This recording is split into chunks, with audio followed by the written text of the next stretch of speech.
દર્શક મિત્રો, મહામંથન મંતવ્ય ન્યૂઝમાં આપનું સ્વાગત છે।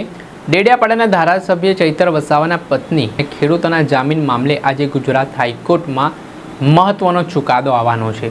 જ્યાં થોડા સમય પહેલાં વનકર્મીને મારવાના કેસના આરોપસર ધારાસભ્ય ચૈતર વસાવા, તેમના પત્ની શકુંતલા વસાવા અને આદિવાસી સમાજના ખેડૂતોને કોર્ટે દોષિત ઠેરવ્યા હતા અને તેમને 7 વર્ષની સજા સંભળાવી હતી। ને હાલ ધારાસભ્ય ચૈતર વસાવા વડોદરા જેલમાં બંધ છે। આને લઈને આદિવાસી સમાજમાં પણ ભારોભાર રોષ નારાજગી જોવા મળી રહી છે। ને આ પરિસ્થિતિના પગલે બીજી તરફ આ મામલો ગુજરાત હાઈકોર્ટમાં ચાલી રહ્યો છે। નર્મદા સેશન કોર્ટે જે સજા સંભળાવી છે તેનો આદિવાસી સમાજના લોકો વિરોધ કરી રહ્યા છે, નારાજગી દર્શાવી રહ્યા છે। ને ગુજરાત હાઈકોર્ટમાં આ મામલે જે શુક્રવારે દલીલો થઈ હતી તે દલીલો મામલે મંગળવારે ધારાસભ્ય ચૈતર વસાવાના પત્ની શકુંતલા વસાવાને ખેડૂતોના જામીન મામલે ચુકાદો અનામત રાખવામાં આવ્યો હતો। અને આજે મહત્વપૂર્ણ ફેસલો થવાનો છે કે ધારાસભ્ય ચૈતર વસાવાના પત્ની શકુંતલા વસાવાને જામીન મળે છે, ખેડૂતોને જામીન મળે છે કેમ તેના પર સૌ કોઈની નજર છે।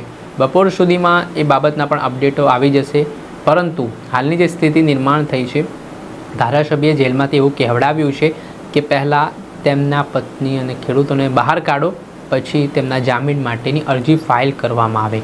સાથે જ આમ આદમી પાર્ટીના નેતા અને લીગલ ટીમ દ્વારા પણ ધારાસભ્યનું જે ધારાસભ્ય પર જોખમમાં મુકાયું છે તેને લઈને કાયદાકીય પ્રક્રિયા કરવામાં આવી રહી છે। જો ગુજરાત હાઈકોર્ટમાંથી આજે રાહત મળે છે શકુંતલા વસાવાને ખેડૂતોને, તો ધારાસભ્ય માટે એક સારા સમાચાર અને એક એવી આશા બંધાશે જામીન મળી શકે છે। પરંતુ જો આજે ફટકો પડે છે તો પછી ધારાસભ્યની મુશ્કેલીઓમાં વધારો પણ આગામી દિવસોમાં જોવા મળી શકે છે।